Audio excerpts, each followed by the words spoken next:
guys, this is Untouchable Mama. Thank you for watching our video. Thank you for being there for us. Please do not forget to share with your friends and press the notification button. Also follow us on Facebook, Untouchable Mama page. You can also see me on Untouchable Mama backup page. We are there for you. Thank you for being there. Thank you, one love. I appreciate each and everyone. Bye.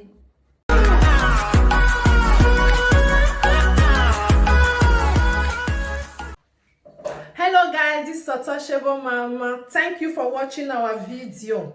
Thank you for being there for us. Please do not forget to share with your friends and press the notification button. Also follow us on Facebook, Untouchable Mama page. You can also see me on Untouchable Mama backup page. We are there for you. Thank you for being there. Thank you, one love. I appreciate each and everyone. Bye.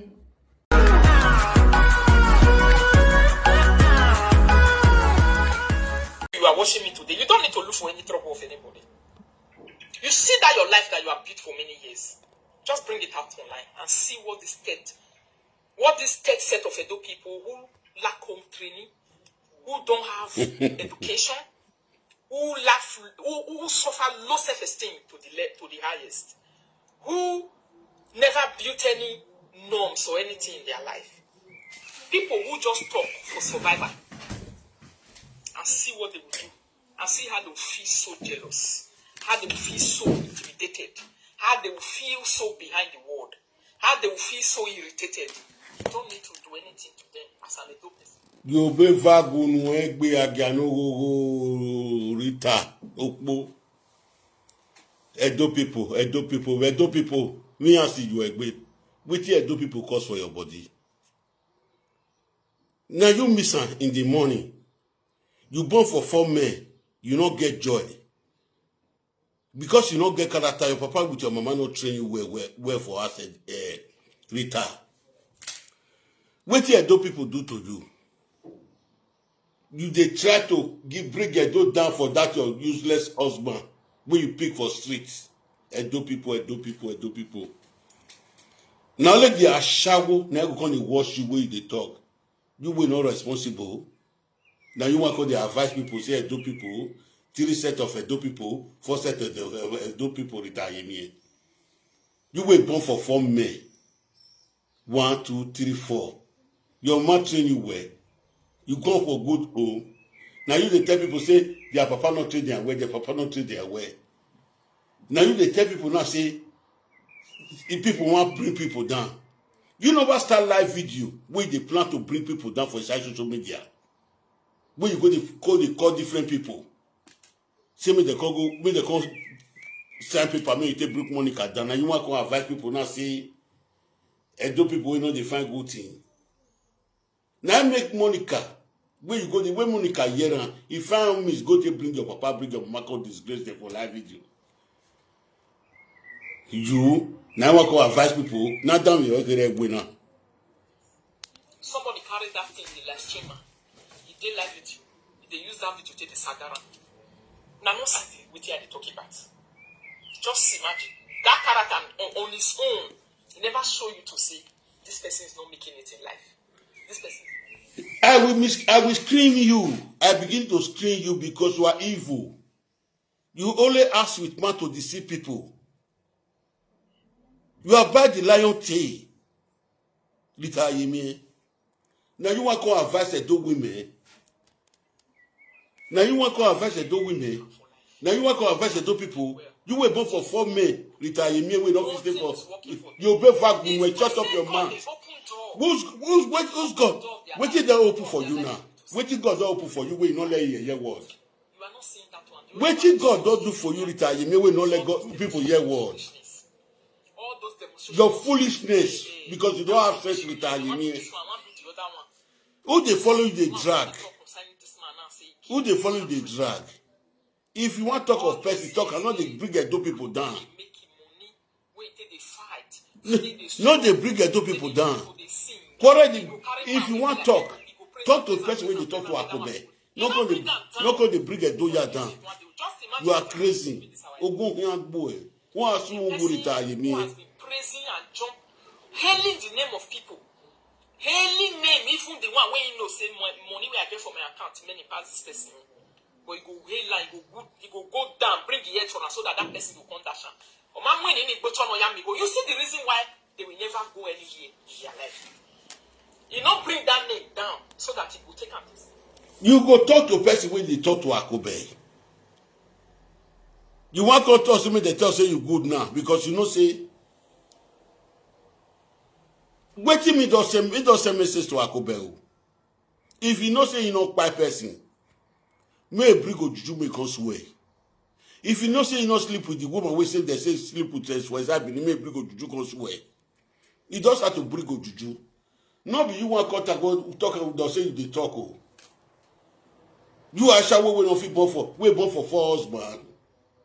Rita, you born for 1, born for 2, you born for 3, you born for 4. Now you see going to talk. You will not get character where Papa not train, where Mama not train. Now you want to tell me say you get character. Rita, more listen. Now I see like I will jump into how place to work. And the only time we now get joy, genuine happiness. How does Osho? Osho.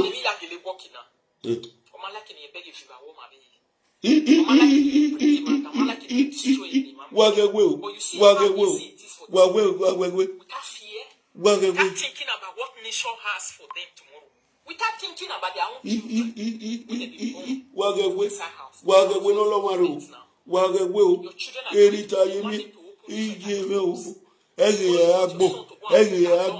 not trick again, not trick the war again. You are evil. Diabolic, you are diabolic. You are deceiving yourself. You want your wife to be better. You want your husband to be better. Please, my darling people. See person where they talk say, you don't want your husband to better. 4 men are you born for. The 4 men they for street now they be junkie. 3 men for inside, they are junkie man where you born for. When I come bring their picture come out for you. When I come prove they come out for you. You don't know the time when they carry your mama go to do place.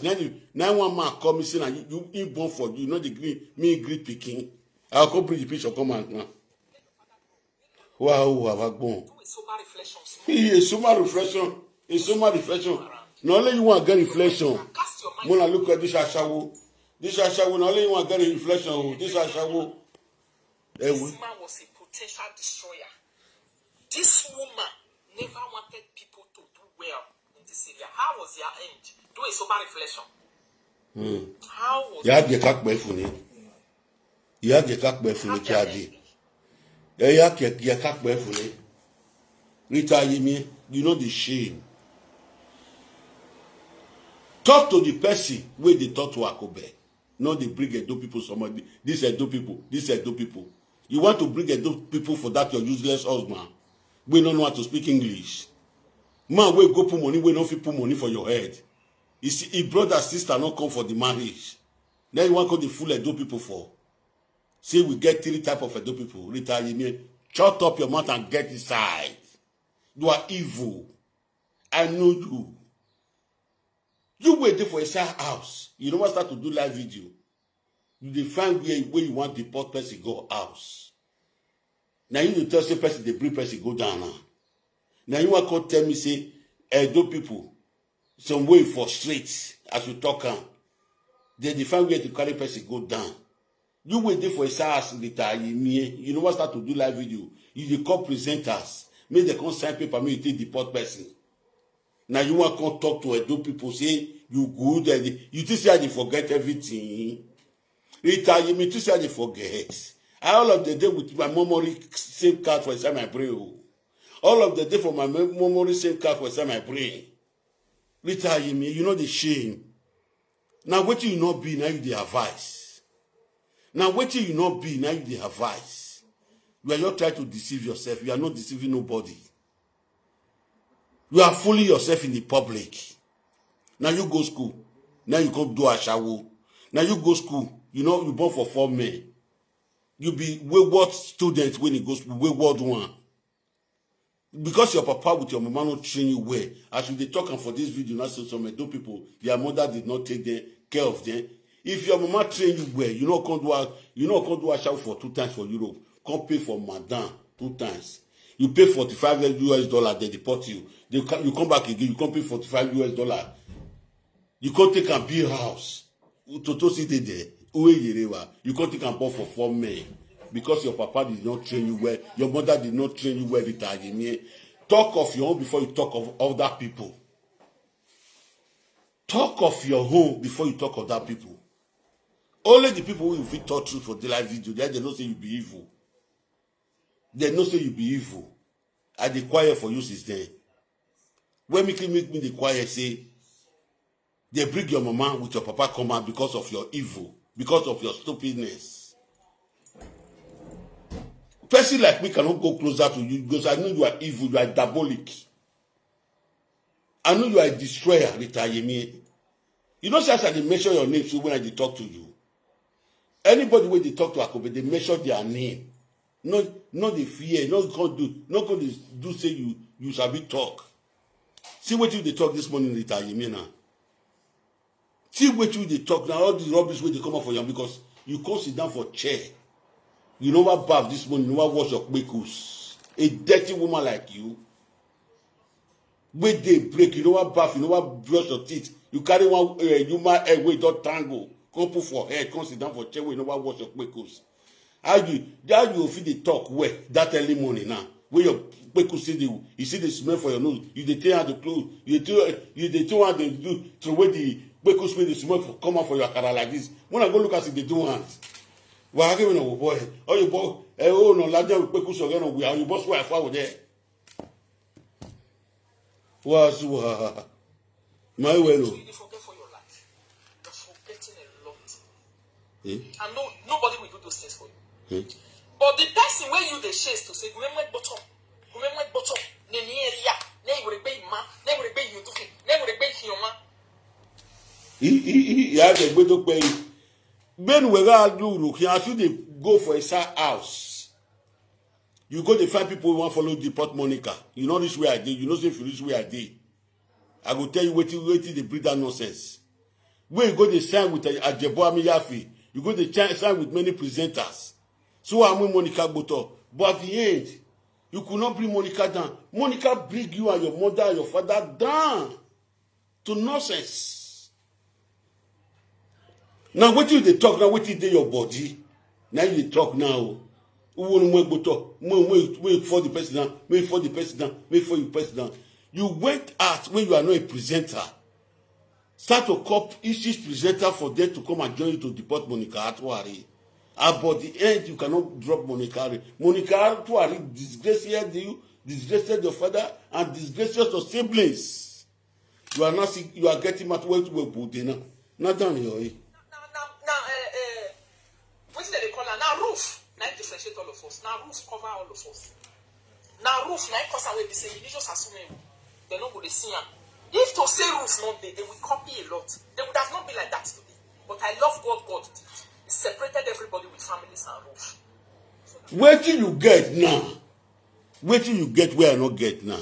Where till you get where the other person not get? You they drive motor for Europe. Me I they drive motor. You get document. I get document. You they wear shirt for body. I they wear shirt. You they chop puree. I they chop pandayan. You they chop rice pandayan. Me they chop puree. Where till you go get past now? The last time when I check where you go house, now only one building now you build. Not be estate you build. Rita. If na estate you build now, you go people go the year word. Wait till you get, now your fellow woman get. 2 flat where you get, now your fellow woman get. 2 flat now the man way, another man waiting for us I get. Why you not go lay year word? Why you not go lay here? Well, what you don't get now, you not get company for Europe now. We say, wait till you get, they not get them. Wait till they get, you not get them. You not get Madonna company. You not get Bugatti, where they say Bugatti. We make an African Africa shopping. Wait till you get. When you not lay here word. Not only okay. I got jump into the wall. Contributing to the society. We not see the way people still go to the party yesterday. We not see the way people food there. Did they even listen to what people were saying to say, now you make my money for me? Do you know that the kind things one they do to people when they watch now, it provoke God? Now when they talk to them, you they measure their name, not the fear. But what me can they tell you? Not they make sure I don't know people name. So some of I do people. No. Make sure the people when they talk to Akube. Make sure the people when they talk to Akube. Not because say Edo people. Some Edo people. Ikma isankpana unwane you own. Ogun ngbo you no mako kwesini. Papa with mama will not train you. Ogun boy. Wa sungu. Egwia. Ashawo dan. Ibu were ne. Where is a baby? I want me to come beat me for this social media. Wait till you get so. Women not get now. I want me to come show me. Wait till you get. The roof now cover everybody. Therefore they see what he I want to ask you a question. This Oyibo language they say no be all Oyibo be us. No be all Oyibo buy us. Wait till you don't get now Rita me. We no lay a word. What you don't get now? Okay, you feel born for 4 husbands. You feel born for 4 husbands when your mate not born for 4 husbands. Now the achievement when you achieve now we not let you what retire me. What we go? What we get? We are now. No get buan. We sooner wa sooner.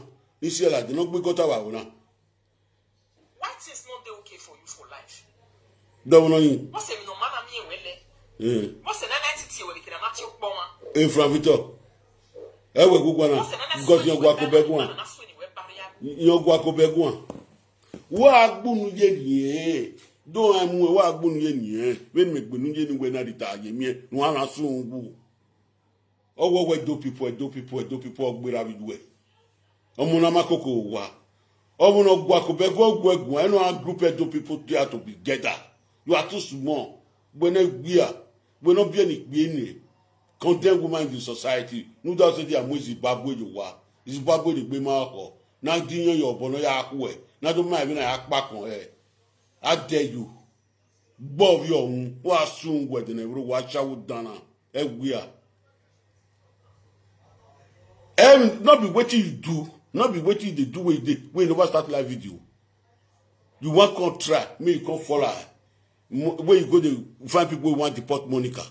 Not be all of una character be that one for social media. Before you call social media. As Monica hear that word, not be Monica can't disgrace your mama, disgrace your papa. And today now you go come say you beat Monica. You beat Monica. Monica beats you. Upon the you follow his house underground, me deport Monica. You not fit.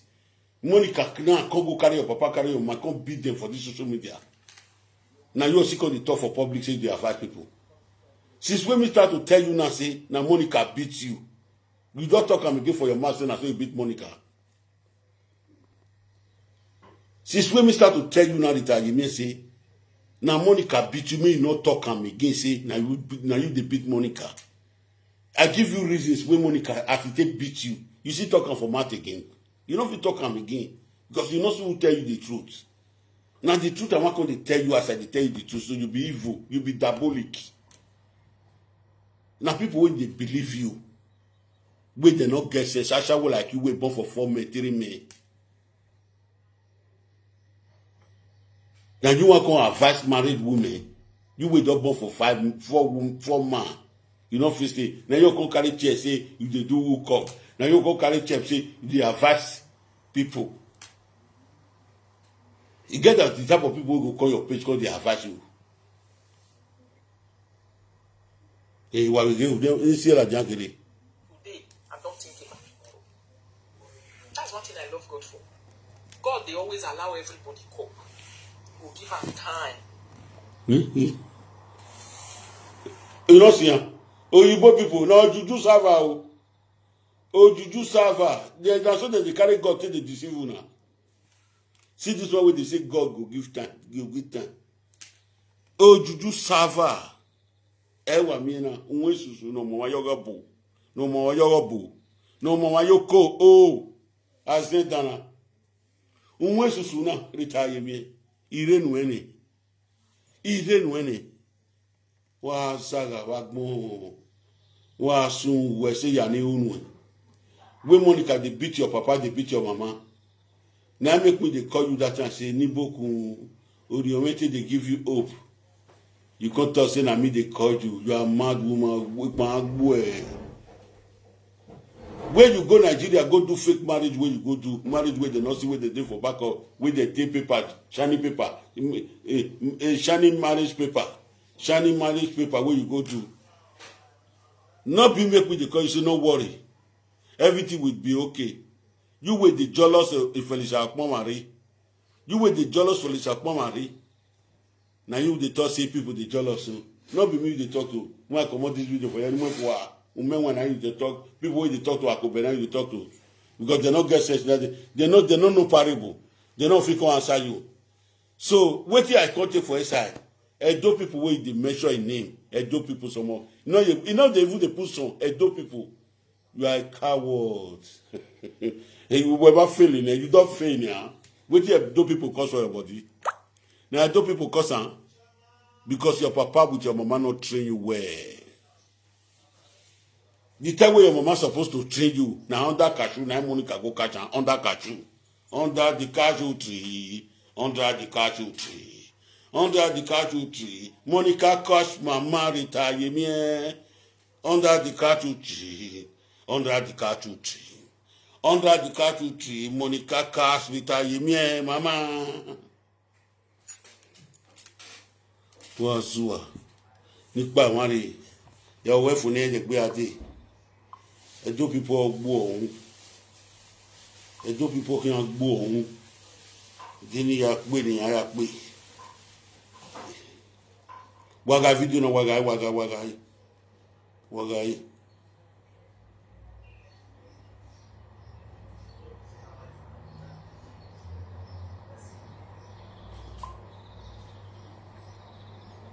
You see wahala. You see the reason why I'm not the one here them. Because if I beat them, that beating will never leave their blood till they die. I come better is still sick of the beating she received from me. Till today, she's still sick. All I like to do is that way. Hey! Rita Yemie. Egwe.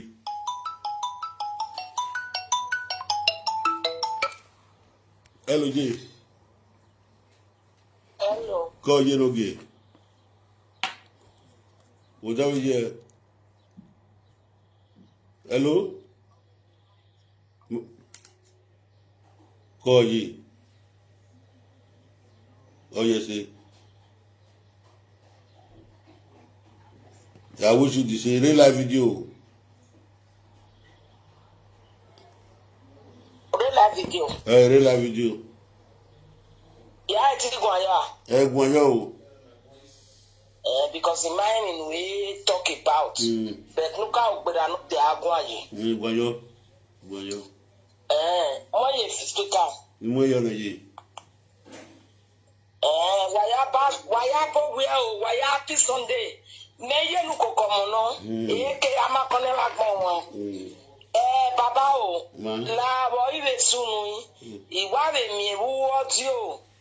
I mean, we video. In Osunie, Esther, Dog Baji, a Destiny Bagua. Boy, Mete was one fracking out in your authority. If I ain't give fracking, not that Chabanacobe. Ain't give fracking, not that Chabanacobe. When you are here, la wa. When you are here, la wa.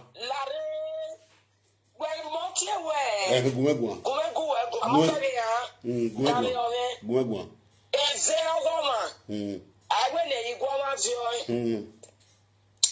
Wamie, I level, Amami woman. Wawa make a katana on Brotona. Imala Diani Guayo, Akobe, Muya Yatana, La Vigenatana.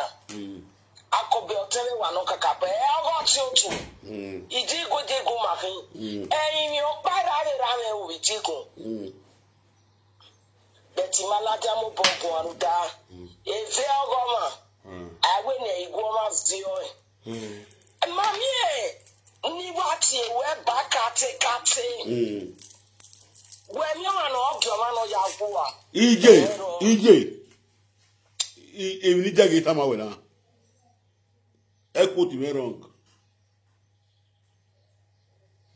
Bang Okay, and that's the Bagua Dog Bashi. Oh, Frankina, Esther Dokpagi this way back Wakobe.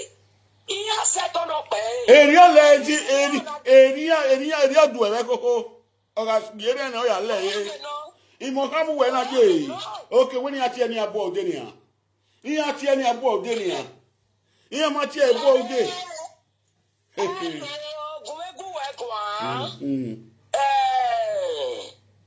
Atiti Ma. When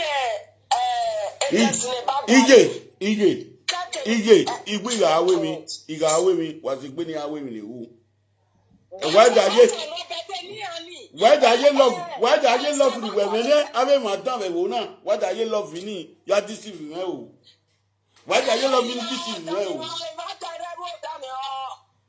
Daniel, only God or a justice of him. If video na guana, when I compare Daniel, I compare Raboyano, I compare. No cat music. Raboyano, Pierre, and that's never got a star. Where Jaji, he might get Frank.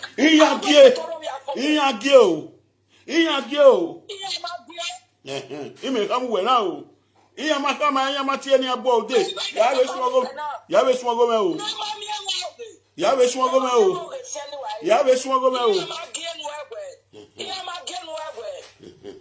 He may come well now.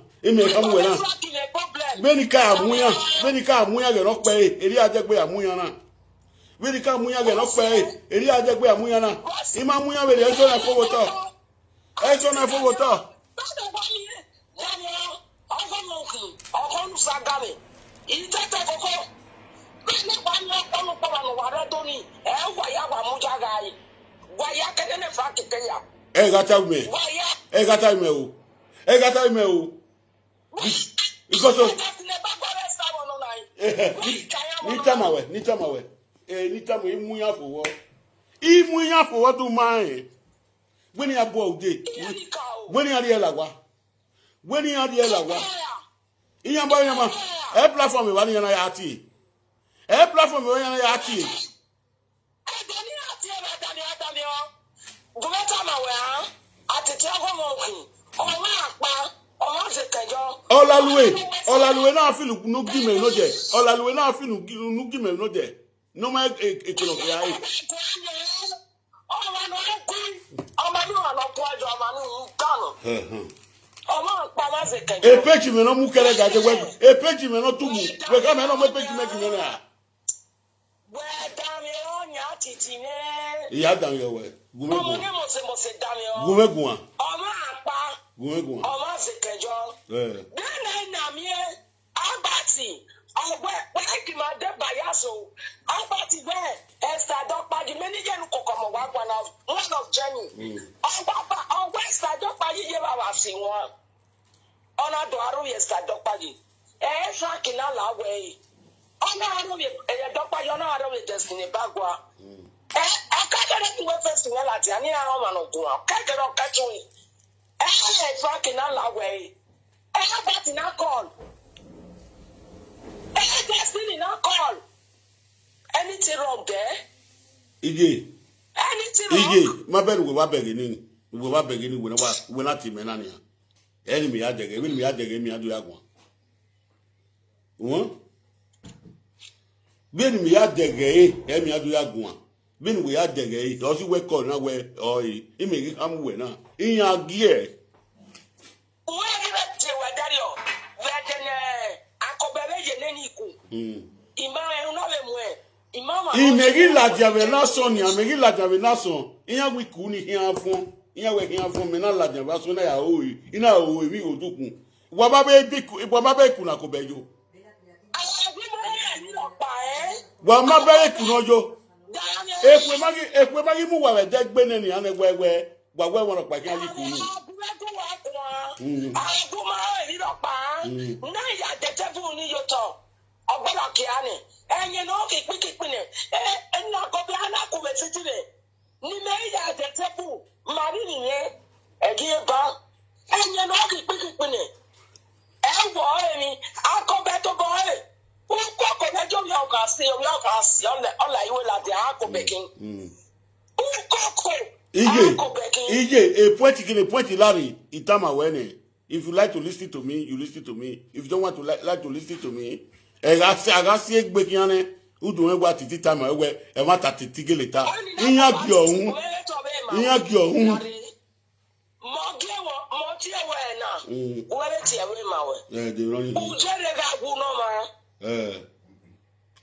okay. Oh, yeah, because it's a bonny no, I might be a car. Oh, yeah, who get through. Yeah, my done enough for what going to my way. Mammy, a page you were not. Daniel Grandma, went to Bunujane, Zenny County. Oh, the page you ever walk back, and Victor men were back. Why, bye. Oh, the PGP. EJ, Mudia, when Watanos, on over wild to Wagua. When my video no uno de Webo to Wago, give me, when I do let do team, when Magani, uno de, when we are over there, when Magoni, I got to see the baby.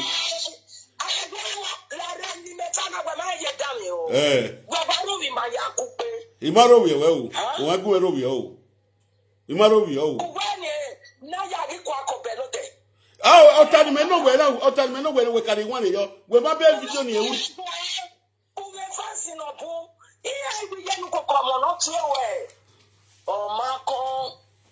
I know what Tanya, where my baby video no uno there, when not that way, what's the area, when I done them or Tavian way, what's a narrow view,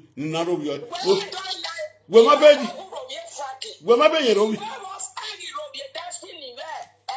oh, time again, no, when I your time again, no, where they page, Binai page. We have to have a damn page, Binai, there one like Binai, there one like Binai. Where my video no uno there.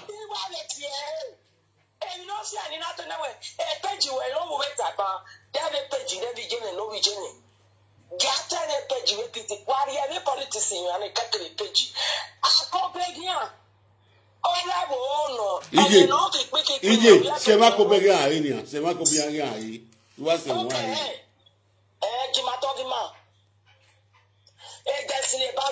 C'est mes destinés à Inia, c'est mes destinés à Jimmy Bagua.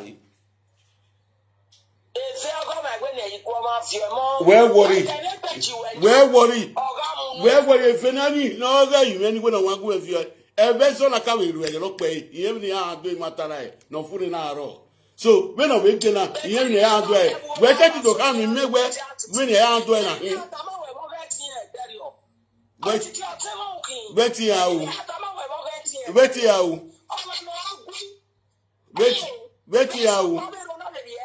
yes, Ogion Pano, Lekia, Ogion by one of your ton, Ogion Babe, women, Ogion by Setila, women with that. It will make your bonnet here. A video may will make your bonnet here.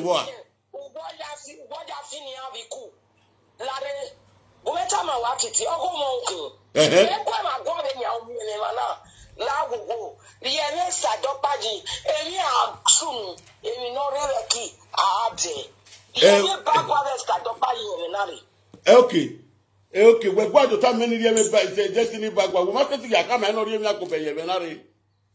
Akobe, Jacobe, Yano, Akobe, Yiku, or Yiku, Bofona like me. Ain't not one little saga Akobe. Abu will make the video. He get the video. Yeah, I video banning Quaka. Any I follow what? Akobe Jiku, Nitama, well, no, Yasu, no way. Akobe Jiku, or Wama Guajago Saro. No, not why you Saro. No, not why you Saro. Yeah, Imoton appear one turn or two nuclear. You return up here, Imoton be what you're one. A better, you might be set through. You might be set. Muja, you know what? You know what? Mudia, you might be set through. I'll be away better than that. Even call you, even he call you now. If what your own dinner is, he said, no, couldn't you know what about? Where's the destiny? Where's the destiny?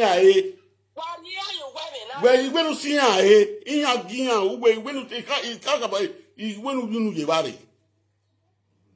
You know your body. You have any who? Why? Walao, Wajamosagafua. Okay, why who ya before get the go me go because you hear you. Oh ya go ono tu o joba jewo o la luwe o ya go gwan. Me gun gwan mi no je na da ro we gbe a. We ma be video no. But we ma be video no no je we no wan go ma gwan yo. We ma be video no no je we gwan yo. We da name o ta bi dan. Atiti egwe go ajo ọmọ me o kan go mo ke ọmọ no ogwe ọmọ me no gwe no egwe ọmọ ni u danu We want tari ni. akobe yi mo maro pa akobe no enye no ki pikipine eni abujo to aje gun gbagbo ya Ije when we me ya we me e na ni. Dinari life video no when they to I call me wo wa bana ri abi tama even with time ma we na. Ikaka mu when we are ya we ni. Damio when you come gwa when you damio je mu dia neje when we tam gwa we ya we mi was zigbi. Ya ga we mi. O ma nya ga gbe egwe wa de me go we o Ko je no ge. Ko je. Wo wa lu le lu ja wa love for ma. Wa je o mata. Your destiny. What's the idea yo? I wa fi ya ni. Iyan we na asili yan ya ri. Sisi we na asili we are sure me the mercy of worry. Ile wa gbona yi. We are sure me the mercy of worry. Akobe oruan me no. Omo ga enwe akobe gbotiyan. We no ri bebo. Yakobe we Nigeria. Wa ye police mu akobe. Ana isi police station na wa akobe. Ana isi se bonya na wa akobe.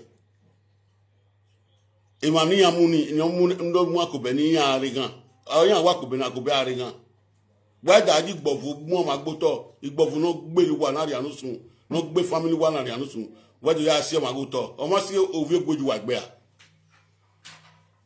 Omo si ovi egboju wa gbe. If you don't know they were very one as soon as you may be one, oh, by test, what you have valid. Now, with destiny, in a kid of Yakobe. It's social media like table when I turn him, I turn her. If what on her, if what on a wakis one really. When winner, where you are going winner.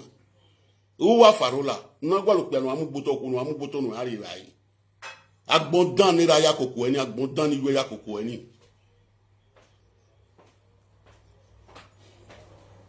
wo da agbon webu yinu koko mo wa do dia video odun gbeke o te do gbeke video na yo go Rita mi te gberi Rita to e te gbe kian ban ritoto no bi eni gbe ne webu no we book wo do useless followers. Wa gasun ana hin wa gasun wa mi megbe ya yi gbonu wa gbe episode wa aviola ya wo ya la dia eri me yeni mi awe kun la dia ni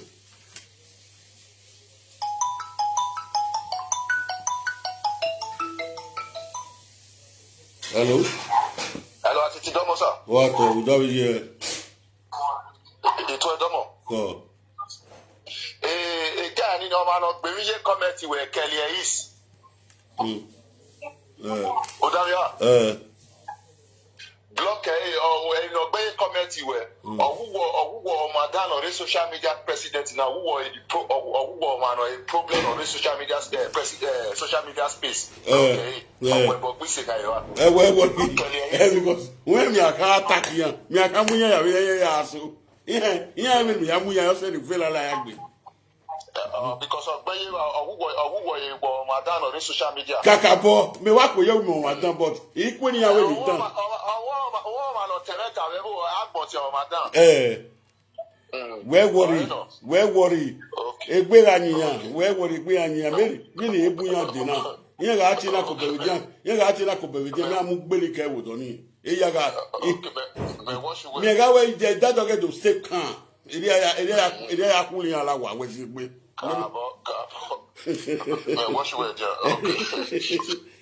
wasu gasu won na meri ona akwe mado suwe wa ga gbe des akobe jan dem na gbe destiny gbesa de dia when we gbog me maybe agbo we e ya liwa I swan e ma do de ba me abe kan gi me ye do de ba me asma mu gbe destiny mu gbesa wa ya ga e we be so na be gani wa ya ga e we because I just not give we na e just not give we ohun ne we jo na imu wafo onu yusu yoro kokomo aso destiny my well destiny green snake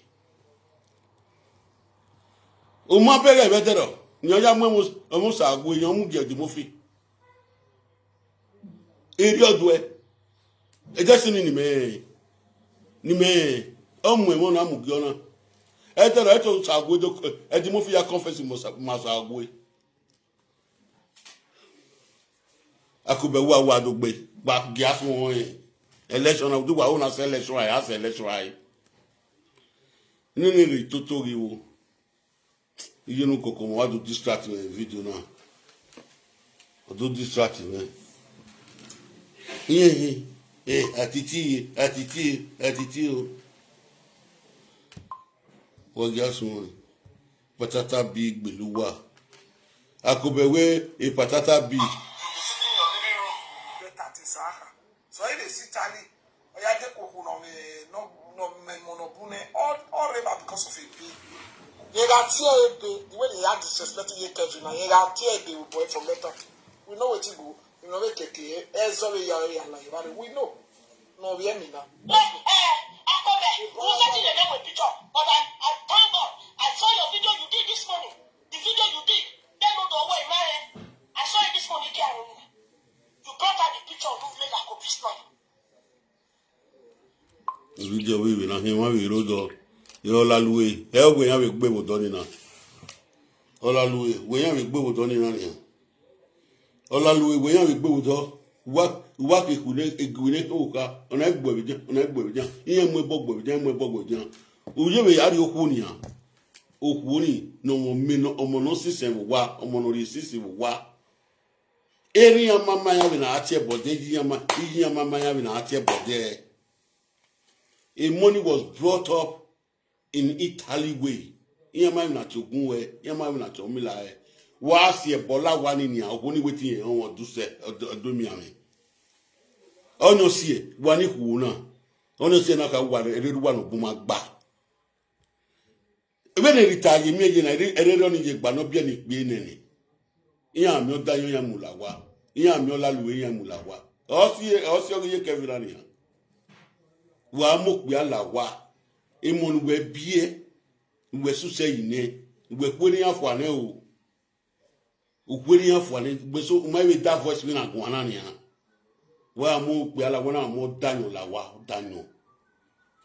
Ovi wenu ku na is getting to 18 years. O da abere bi no. If life no ma me there. Because you want to please yourself and displease your children. In life, you know, my dog I saw it. Oh, yeah, total. Emily Bieka me wa o yana ya owe. O yana ya owe. Ina se ti aju when you pretend la wa. Ina pretend wo wa bo si ya pa wa ni ya owe da wo pe ni di mamu ajo wana. Do meme ni di mamu ajo wana. O wa talo. O wa wanyo. You are disgracing yourself, Mama Kevin. I know a day like this will come. They need to so go egwan. No make na amen one. No make na wo me o danyo mudo wa. When you go na wa go egwan so afi weri e. Ekito bi de na no mo pe agboto no mo ko gboto ni jealousy ki agbe na. O wa mi ignore you go na be na okun si o yi. O gwa le kino na do ti e bo ni na pa. Avec oui. Les vidéos ni ati do pe ogodi. O mo ya o bo ni.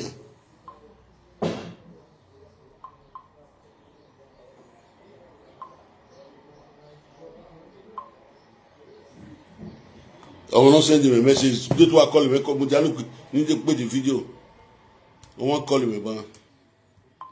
Ah wa si le yare. Every 2 years I see le yare social media.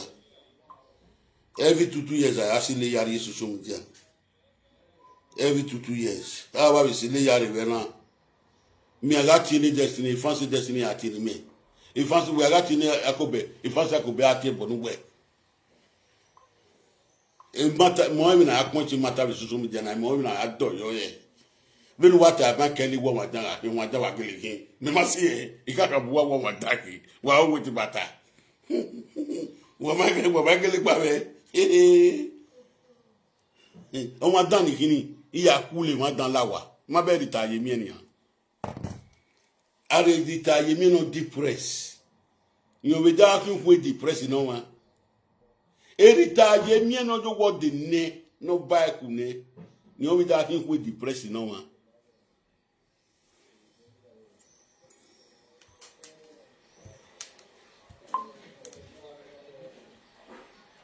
The fool me now, over phone. Your phone. See, we Mudiano Kabekini, don't fool. I don't know which I go delete, come on for his side. I don't know which I go delete. Or see with me, see open first. It me the video ban. Here, quality video. Here, one way, Atiti, I had to go Atiti one. Because Atiti down, you were. Atiti down, you were the only one Atayi. The only one Atayi. Ofune, really only one Atayi. You know, when I'm my body. Big friends with people who don't suffer low self-esteem. No wife, no children around him, no better word for mouth. Atiti will never make it in life. That's Rita Yemie, Ogonga Buasu will make every life. Why I make every life in Rita Yemie? How you tell me can come tell me? Because you feel born for 4 men. Because you born for 4 men, now you make us so. You don't know how to talk. Because you feel born for 4 men, now you make us so. Now you say Atiti no go make am. Last time I check, as they talk now, I don't buy too much when I do use for Europe. If the same will go outside, I don't feel proud. For Nigeria, I don't feel proud. How you got a better pass me now, Rita? Me, can't tell me. Because you born for 4 men, now you don't make them for life. I don't get children for house. The man where you born your 4 children, the 4 men where you born your 4 children for, the pikin dey with them for house. No be you dey with them. No be you dey with. Wage we no long wage we no long. Away. If I be tell una say Asha will not know how to talk. Una say Asha will know how to talk. If I see Anna this morning, don't enter live video, you know what watch the private or Makbuwe.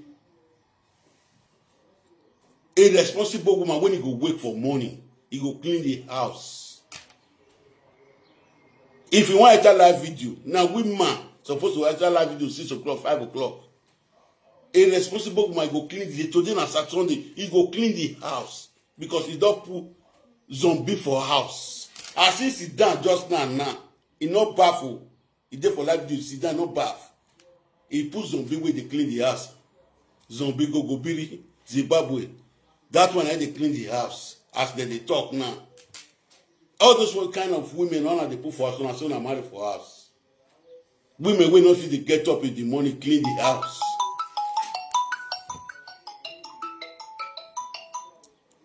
Hello? Hello, Jay. Call you again.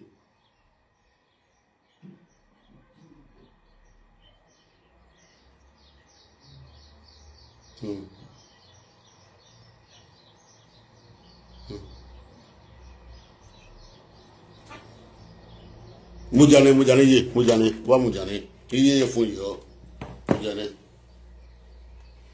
Mujane.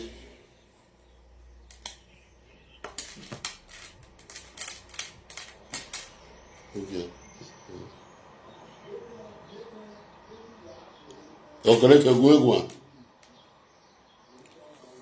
Ije guegwa.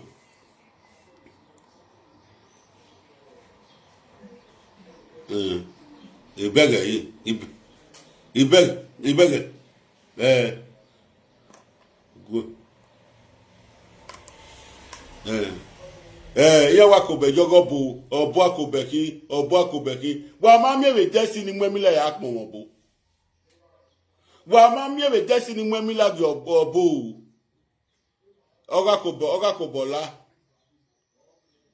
wa ma mi kina ohun no se nu wa gbofo la wa gbe wa ma mi kina wa na ohun no se nu wa ya gbopia mi ego pe ku mi ego wa iso e ma na ohun na wa giyan o emila ke mwemila ake mwemila gioma na do ya kuno na ya afi no ma nwewe ehun no kwa ni unu o se na ya mi ma go be webo eje sini ye o mi eje sini mi ma go be webo eje sini gwajo no eju wa guna so me ya ka mu gwe sisu wa onwa agboka niyan agbiyan loka emila eje sini mu giobo emila ake mwemila giobo okun ese destiny e wa pa je we bo wa bo pe ani no mwemilagi oni wa vunukun yo egbe igo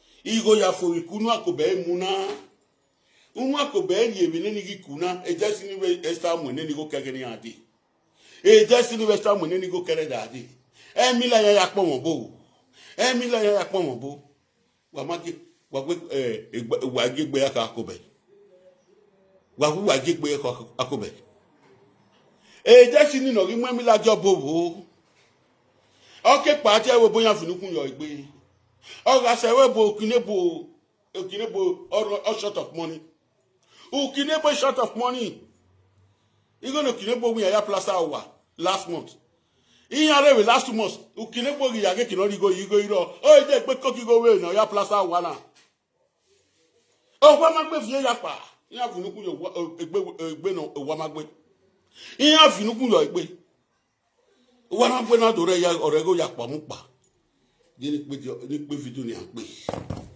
ni pe kini ma ya fi oju gbe That's something I want to let you people know. Atiti does not have the potentials of making it. He will die poor. He will die wretched. Ira bi do owu po da fun ni mi ati opia ni no mu jo wa ni we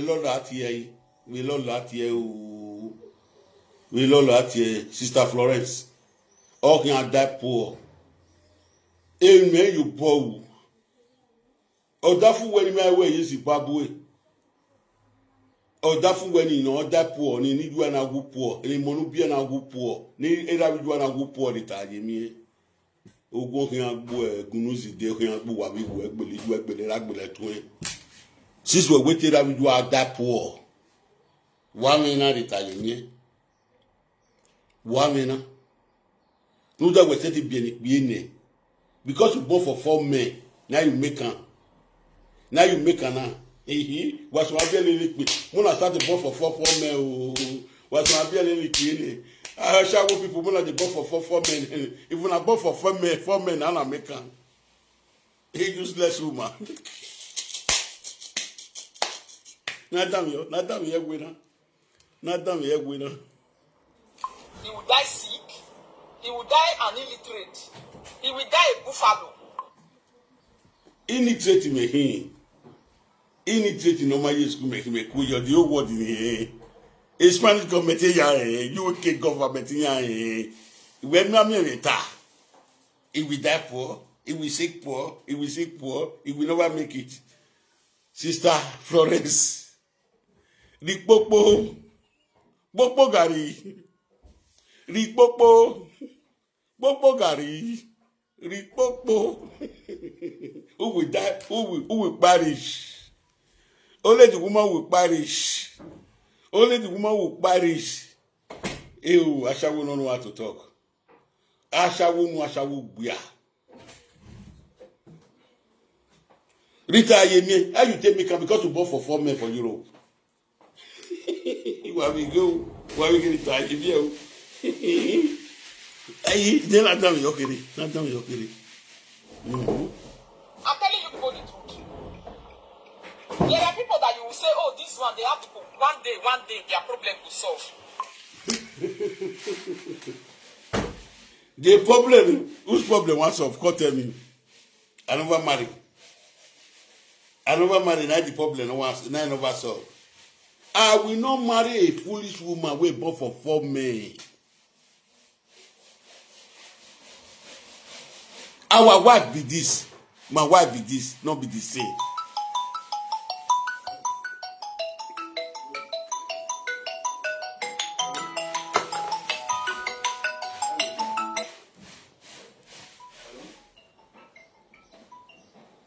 Go go je. Nu yage we do sekoto, nu yage we ni sekoto. Nu yage we sekoto. Go go.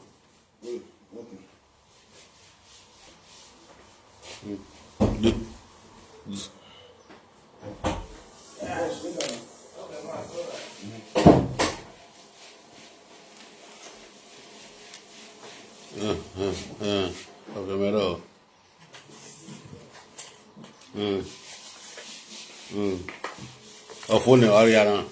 Ariawi o digi tevro mi. Ye se ti tavaria. E popioge ri popoliki, popioge. Ofone. They can ignorant enough so we can on end. Yo. We popole gbe ke no na so ke no na end. E va ni na mupa. Ya be mu ke no na so ya be mu ignorant ke no na so.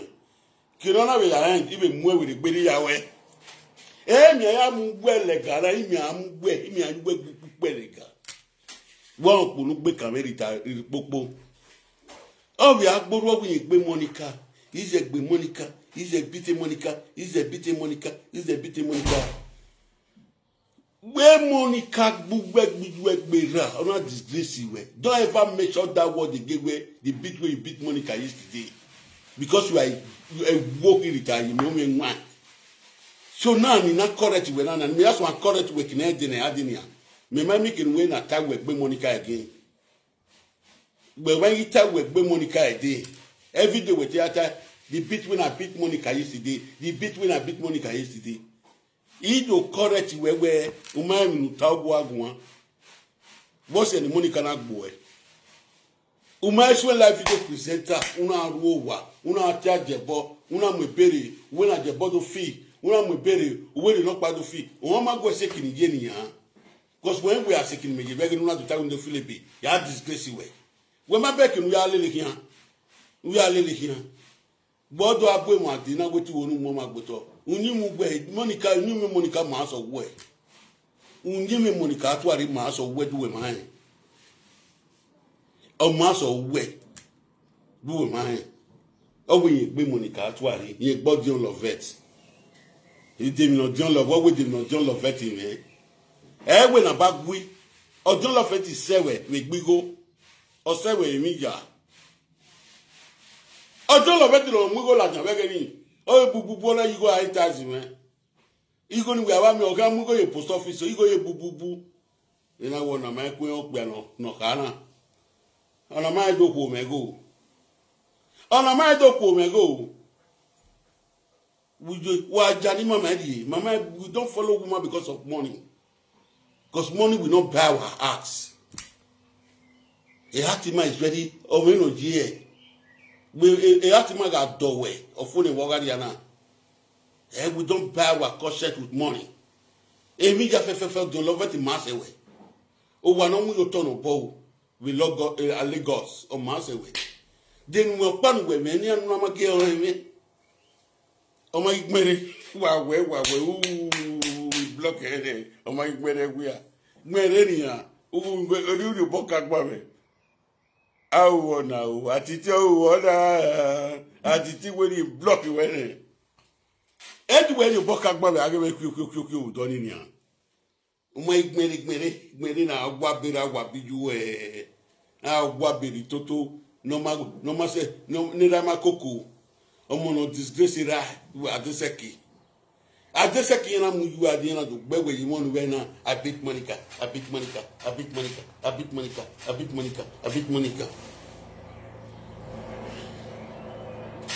E Felicia Agbon Mario do come magun down. You are evil.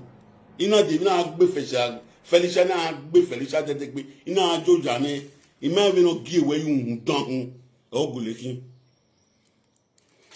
give it no wo gbe na ni all of you do people all of you do people who done why give it no wo gbe na the time all te body be do owo no gwa ko begun ogun yan gun owo no gwa ko begun ogun yan gun enu da group e do ja ku gbe igbe agia me wan ni asawo ni yeye ise ati eje ni pe yen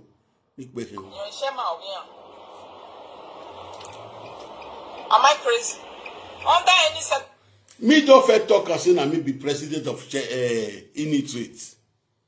You don't need to come tell people that na me be chairman because you don't know how to talk. You don't get what to talk. Waiting me don dey talk this 5 years, 6 years, na me be president of Initrit. Now you want to tell people say I be chairman. In America you know me tane. Now that one now you say you want to beat me Rita me. Only when we have said we make me area metal. Way, I shall not be any queen. I shall we buff for 4 men shaky. I shall we buff for 4 men shaky. I shall we buff for 4 men shaky. Oh, but we go to watch out for Italy, we buff for 4 men shaky. Barawo.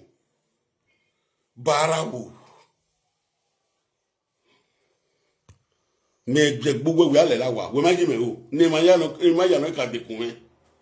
Ne ya. When we ask when a bear am I sworn it. Ya the ekio ya me no can ready ekigbe. This one line ya kegbe.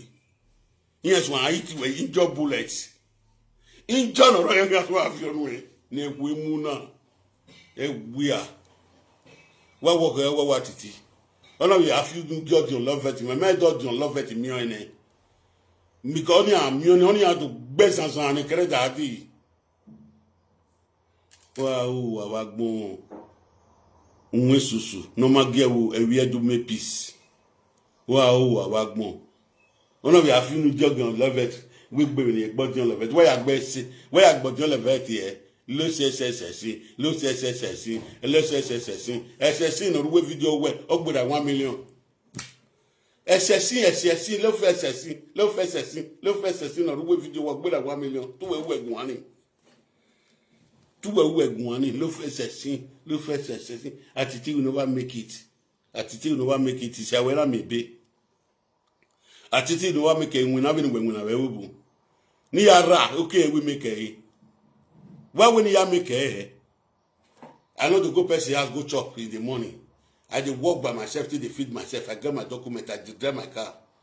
How you say when I take make can? Don't tell my man. Rita, you may can't tell me as I want to make can. You want to go thief? You have a bank.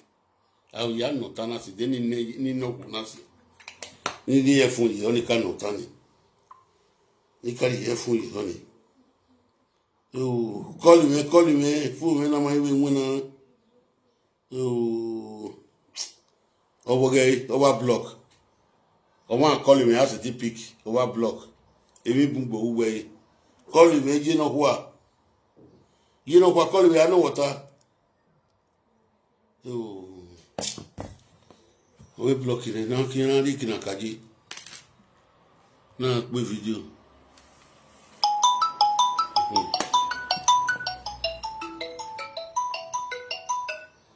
Hello, Jay. Hello, Joe.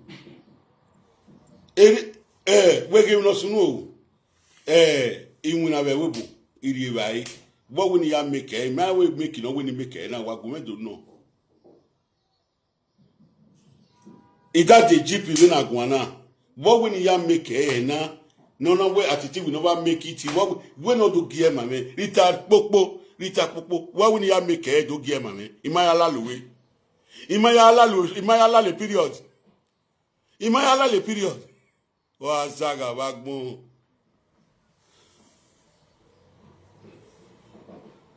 Wa mi dan o so abo me la ya ala le period ya ala le sagin. Iko ke we make e. Imagiri okwo gi ewe ni ala le sagin.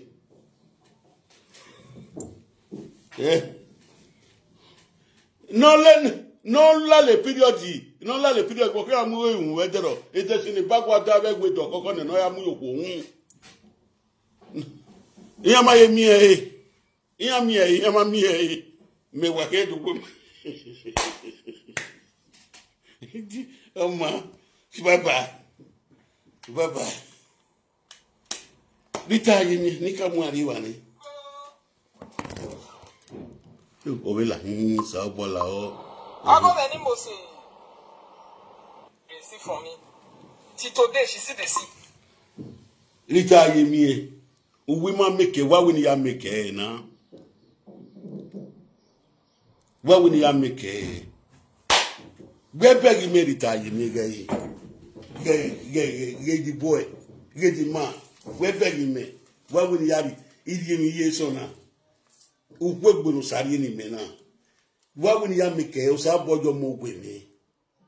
We webu, 3 months. 3 years ina mo me no dun ade na mo wa le gbere ina fi agun ifa la webu de ba wi me ha ijogwa le si gba si aki mi me be ami abi ijogwa next year or this year ni ime be wina that we making we gba lo we gbe mewo imaya la lowe ni ala le sagi ni ala le period no la le sagi la lo wo kian we marriage we destiny bagwa do de le mine nene mi no we dele ne yama mi e ma fi o yen wi ari oku ne egbo ku awe ri ogbe gbe mi do e ye ya me kei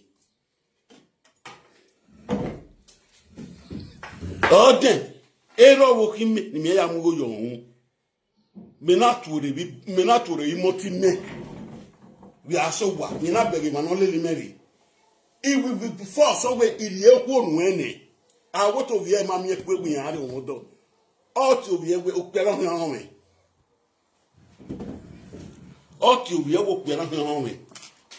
Do mine we. Ime ikamu we na. Ogi ye foti obi e. E okpia pare ma o. Osiki we for marriage o. What ye prophet Atiti. Baba ikwe ra o akwo ime. Owe baba ikwe iron me o ogbera gbiri no be social media era wo akwe era wo okwe gege wo me tele mi gege do wo yo do man we adale mi aye be dele mi no ya mu yo gun o ori se wa mami e gwa we ni ya make enia gwa we ni ya make Rita mi do gie mami do me na ya make ni ya moku ni ala luwe ko en we make ni iri no pa no we no pa mi ta be gani ogwa no va baf iyo no we na we ni ike we lo wie ya ye we ho ya ri mu na we fiu ika eku 5 o'clock ya ki mu na ri we ho ike wie bala mi yan gbe o ga so ma no ni wa si gba 10 na bala mi yan gbe we ni so ma oni we ma ku e be do wa we ya baf ye gbegbe Atiti will never make it. Why when you make it? And what that time me have be again. I was a one year, but I come and when you make it, where you make it, ya la louis. When Nikita lalone, when a junkie lalone, when a spirit lalone, Italy, need the moon way and ya lalo, ya lale sagi. Ugua. Not done the winner. All I like to do that way, I we don't want to fear. Yeah? They're not stand down, but they want to hear it. Imagine a man like Atiti now at his age, as old as he is. You see, what will I say about a person like you? Where will I even start, even if I decide to say, let me cure you? In very way, I see what your problem is, I will address your problem. Simple as ABCD. I will address your problem. So Atiti you need to go and find yourself. Imagine at your age now, no wife, children are not around you. That one is a failure. Imagine at my age, children is not around me, no wife, that one is a failure. Okay, you are a very stupid woman. I want to start to ask you a question now. You born for number 1 man. You born for 2. You born for 3. You born for 4. The pikin when you born for the old man, so where they dey? Where they dey? they dey with you. 4 women not born for me now. Now only 1 woman born for me. The children when it dey, where they dey for their mother place. Are the children when you see born for 4 men. 4 men now you born your own for. If you say me marry 3 women or 4 women, maybe as the senior one come out, I'll sit there for 1 woman house now. I don't need polygamous home. Me will be in streets. Me will not go school. Is what I was avoiding. I was having the opportunity to do it in Europe. Dumezedo, the time when Dumezedo know me, Dumezedo, his skin not shine this half of my home. Aslan. If I go party, they go there as over American and here. Me will not the carry woman today. Woman when it born for me. Go ask her. When I want to go do mama better, guess when my girlfriend will buy ticket follow me from Europe go as they are more than 5. But today, they surprise say I don't get time for woman again. If you are I'm looking for the best. When I'll take proud tomorrow, no be women like you. As we see this Nigeria, my girlfriends wait there for inside the dance. For mama burial, for inside my dance, they are more than 6. Go ask the woman when it born for me. In the surprise today, the way Atiti friend who Atiti ne girlfriend. And one go also not see a zone my Atiti. Go and confirm. One start to review everything. How dare you? We not polygamous obine. When you have a Rita, you say Pikino at my age, Pikino dey with me for house. 4 men, now you born for 4 men. Where the children they dey for your house. Another man, now they dey with for house. The children where you born for different men, 1, 2, 3, 4. They dey with you for house, they not dey with you man for house. Now so if you see chicken say, woman come on leave me. The children when he born is they still dey with them. Now you children can't deal with for us because you be woman waiting they deal with for us. The woman will born for me. Now woman waiting they deal with for us. Children not the deal with man. If you say I married 3 women and 4 men, 4 women now. Maybe inside the 4 women now, one will still deal with me for house. When you go understand me. I don't need polygamous home. I see the check and whether I'll see married, see born. I see the check and if not be quality woman with they train for house. If not be quality woman with they train for house. I don't want to put any woman where you call the jealous my first son or my second son for us again. I said the woman will get fear of God. I not be like you were born for 4 men. Because your mama not train you well. Your mother is a wayward mother where they catch for under cashew. Under the cashew tree. Under the cashew tree. Under the cashew tree, Monica actually catch mama Rita. You know what kind of failure is that? Not to say you never get wife for the first time. You have a wife, you couldn't keep her. You have children, you couldn't keep them. Not be say I never felt married for the first time. I have a children, I could not keep them. If woman come on, leave man. Where the pikin they stay with their mother. For this world, where would they so? Now only bad woman, I shower, now the 2-way pikin. They don't leave pikin. I say me bring her for me. He say no go bring for me. The senior one, after I just get passports, he go that side. He go to stay with there. He go to go school. He go for that school for that side. He leave he work. When he work for that side for year.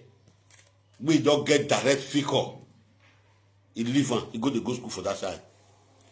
This summer now, if they come, because the time when they go school for that side, not the feed the meet up. This summer now, since 1 month now, don't for year they work. For work when he work, a place when they work before he come out. As he comes so, he far from where the 2 hours. He tell me that I want to come and carry your car. I know where oh you mess with free motor there. Oh you mess with free motor there. Oh you mess with free motor there. You know, you mess with free motor there. Now happiness, where pikin go there, Papa will be alive. If Pikin go say, Daddy, give me your car, I want to use it. Huh? You know what we do? Come carry. As he come on daybreak. Now I start to look internet. Now I see one. Now I call and say, see this motor price. Say, wait, don't be 3 months you want to say, no. If you come out, I go the park underground. Anytime when you come, we'll push to go to the driver. Oh, daddy.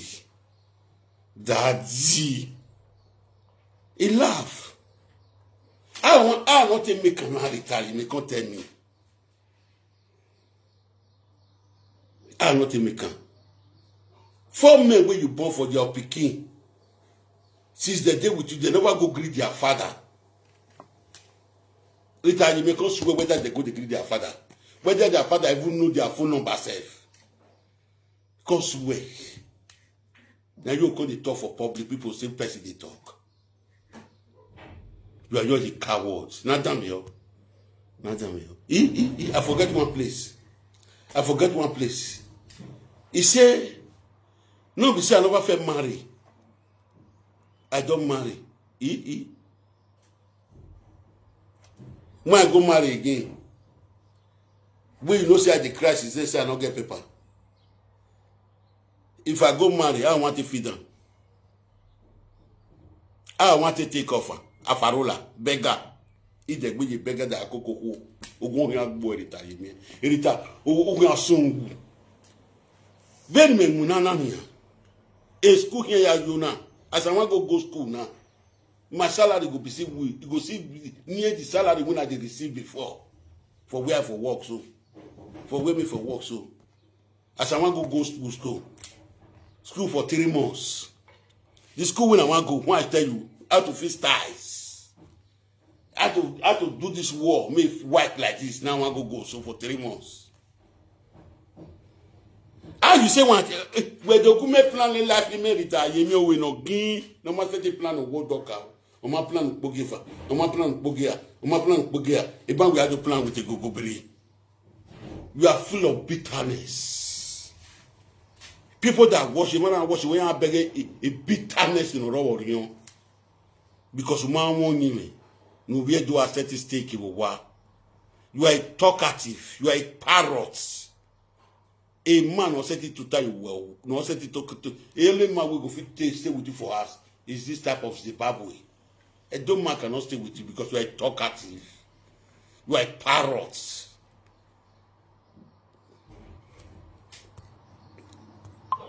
Your children is being nurtured by other men, another man somewhere. Your children is being fed by another man somewhere.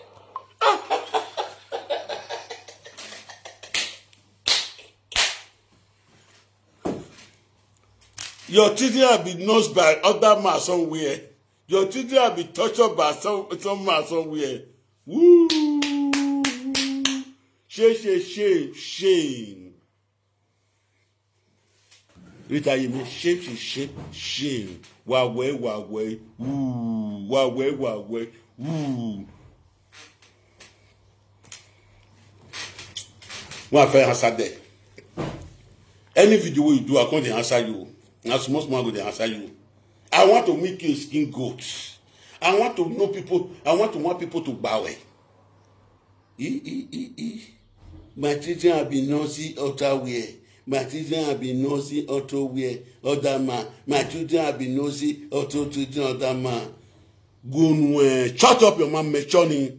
Get inside. You don't have quality of a woman to talk to me. You doesn't have quality of a woman.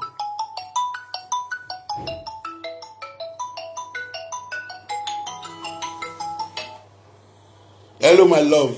Hello, Padomo. My love, how are you? Domo, sir. Ko your mo. Oh yes, a real live video. Ni mo speaker ya. I will finish it. Okay. I'm not eating the fruit of your labor. You see, what we like to say. Oh, well, not my eating the fruit of my labor. I will never share my glory with anyone. I will never share my glory with anybody. That is all. That is my name. I have a God. We never share my glory with anyone. Rita Yemie. Ewe. Onwa. Ouko.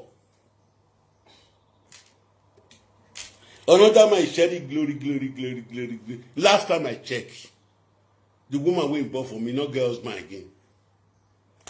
So no man is chopping my glory. No man is chopping the fruit of my womb. No man is chopping the fruit of my womb. No man is chopping the glory of my life. In your own case, Rita, you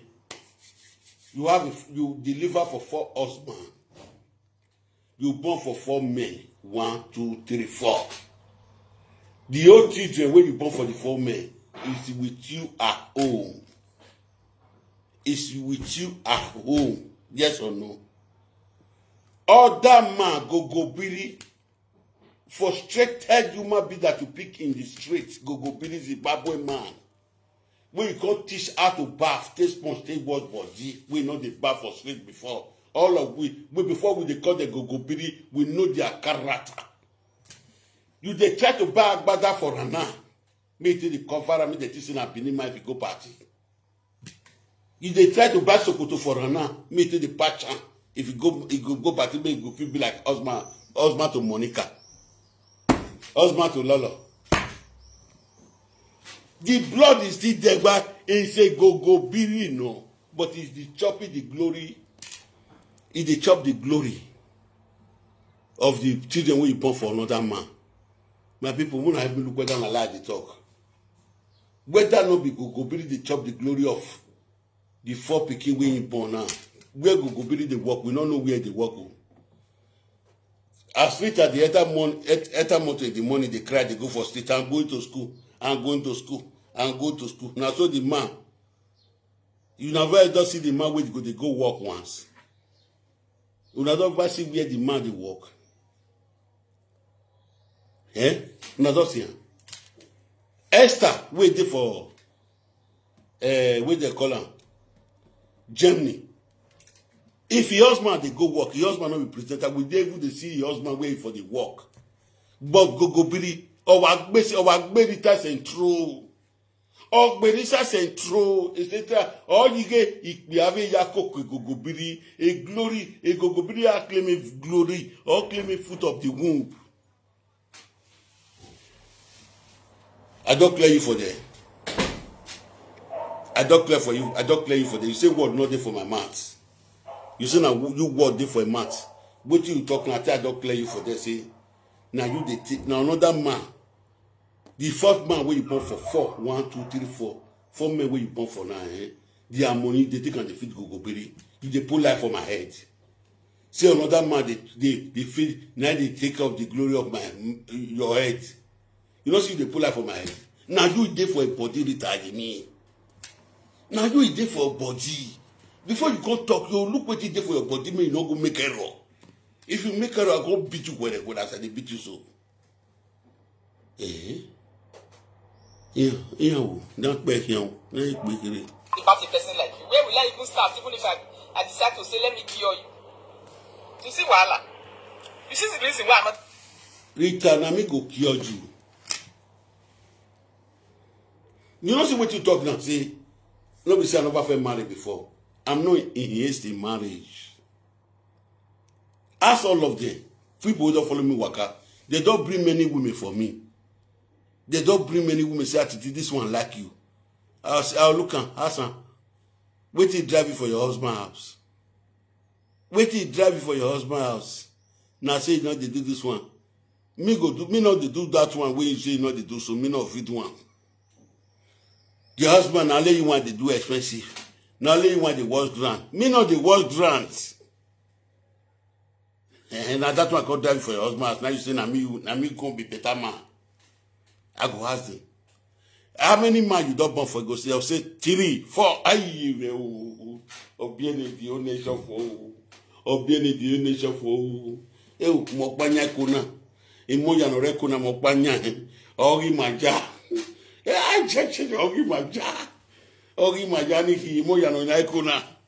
The picky waiting for Rita Bele.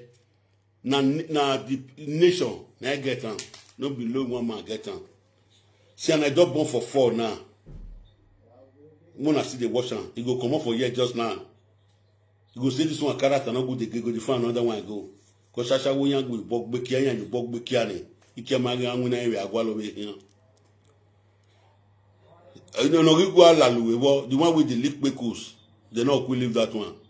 Go solve the leak and if you see Rita you me husband. Muna say me if you come out, muna come see me talk. Muna put nose. Muna say bekos this meant for a month if they talk. No be say I never feel marry. Come force me when I go marry now. Come force me when I go marry. Where the woman when I dey talk to, you never agree for me. Woman when I dey talk to, you never come see me. Fine woman. Come force me when I go marry. They put for us. You are very chassis water. No make a drop a G. No make a be any for husband. Yeah, I see me here. He may mind me who we boy here in Nigeria 18 years. No make a be. You do am who no kune. Who no you what about destroy wine. You destroy away to destroy your husband's house for house. Now I'm going to see the talk to me Rita and me. Here I really in my now. Halfway with the barefoot. Nick back here. Because if I beat them, that beating will never leave their blood till they die. My competitor is still sick of the beating she received from me. Till today, she still the sick.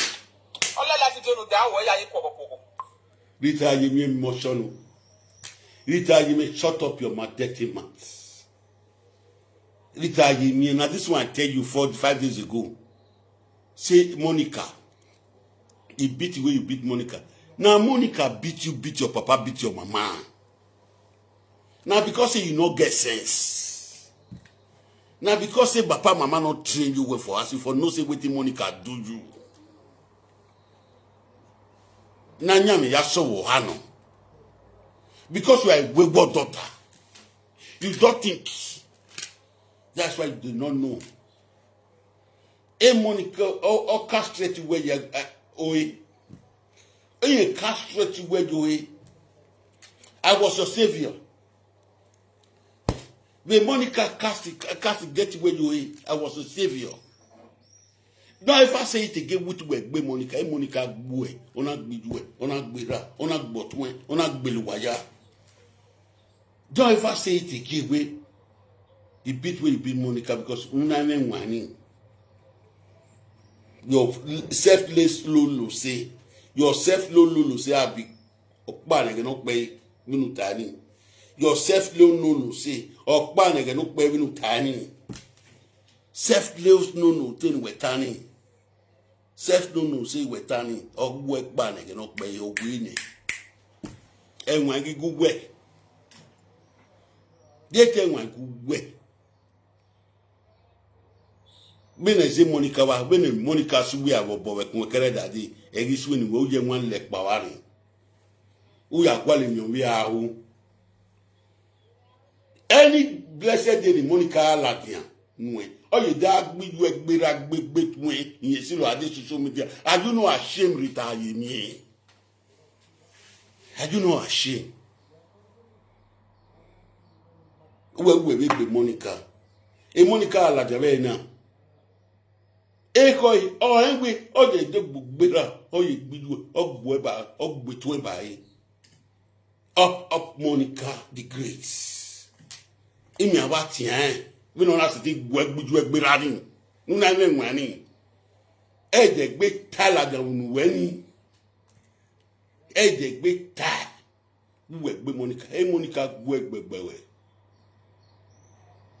gos nuna nenwa ni nuna kondiwo ani Mighty Monica ogbo entuyo umami mi you unu gbe to yata we gbe Monica unu gbe to yata we gbe Monica bunwe no keke nu get inside what the hell eh they not stand down but they want to hear it. Imagine a man like Atiti now at his age, as old as he is. He got no wife, no children around him, no better word for mouth. Atiti will never make it in life. That Ogbon you no ma make any. You no gari on that cashew. Ni Monica ya mugile on that cashew. In Monica we wa di. Ogbawi no wa agbo ye on that cashew. In wa agbije under the cashew tree. Under the cashew tree. Under the cashew tree. Monica to the cash mama Rita yemie. Under the cashew tree. Under the cashew tree. Under the cashew tree. Rita yemie mama was liki okpo. Igbe oko. Imani ibi gbese be na. Akwe ibi ki wan sun. Akwe ibi ki wan to ibi teni gbo enyanwe. Atiti no wa fe marry. Nobody say no wa fe marry. Don't force me to do what is not in my mind. I have the type of the woman that I need. I know the type of woman that I need for myself. The woman will make me too happy. A woman will give me joy. I will celebrate the joy with him. I will share the joy with him. Not any woman, not be any nene, not be any sene. I didn't yahoo over my dead body. Ona will be funny. Ona will be a zegi. Other phone na be we. Ona be a zegi. I not to work about other phone. When we gina, ubienu piano nakba, ubienu piano nakba, ubienu piano nakba, ubienu piano nakba. What are you saying, Rita? Me? Ekwe mugwe. Mami no tama when we are the boile. No get inside immediately before Atiti will descend on you. Area with me name one. No be say I never felt married. For me to come and marry a useless woman like you, it will not be a me nene. You know here be a me. Eh? Anything when they marry you, but for me, marry ye. It must say ye, but when they marry ye, it will not be any bear and it be any me yahoo.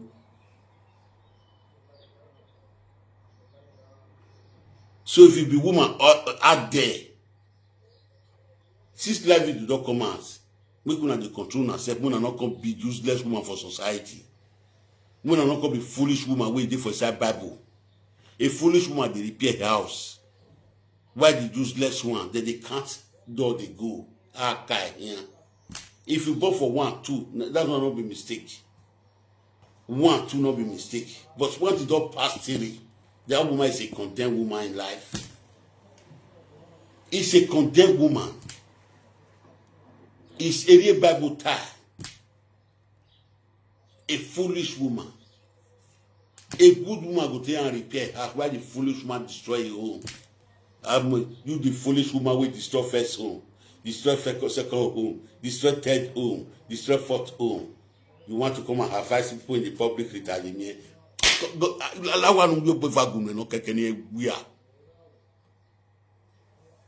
A useless woman like you. When a ya may not be an Upiapana, we are going to home. We don't love it, no be an Upiapania. Or do love it, and I'll be no Upiapiana. Ona be a going to as Zeddy, we no lomari no Zuana. We no one and one be a da.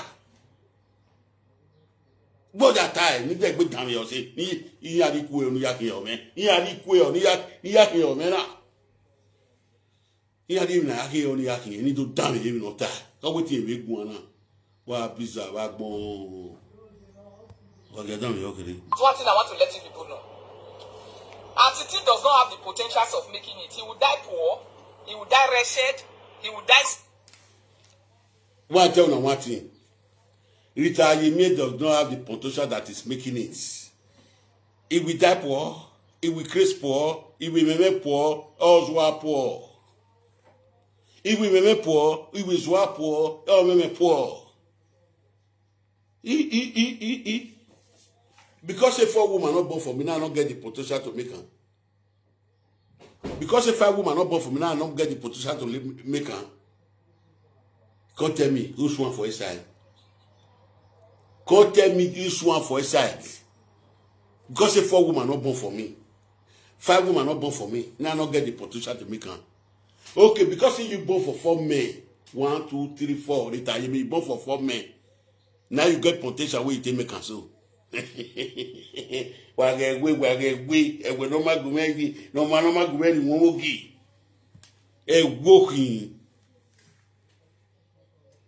Walking. Come and show me the potentials. Come and show me the potential. Where you not take me can. You are a cowboy no. You are a cowboy no. Not down here winner. Not down here winner. He will die an illiterate. He will die a buffalo. Illiterate me. Buffalo ni okpa. Ame no kwano. Imi ami way. Bufwa mi ami way. Wow, abagbon. Ashawo no do pay the madam va. $95 pay. We negi running. Yes, the way they snag this woman naka. Inyash come flat, not come get nyash. 90,000 euro. 2 madam I pay for. Ask me that kind of woman. I go fix it for husband house. He pay for 2 madam. I pay for first one, the important. He can't pay second one. 45. The important. Tell me that because I go fit take and stay for husband house.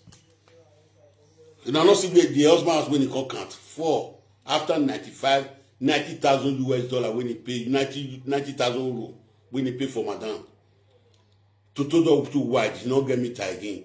No, not see him. It is they find the size they go, the size of the care when they do for side drew, nice they find the go. No, not see where going now. Zimbabwe now go hands. That kind of woman I want to call better woman for society. That kind of woman. One rest for today. I've when you know what anyway.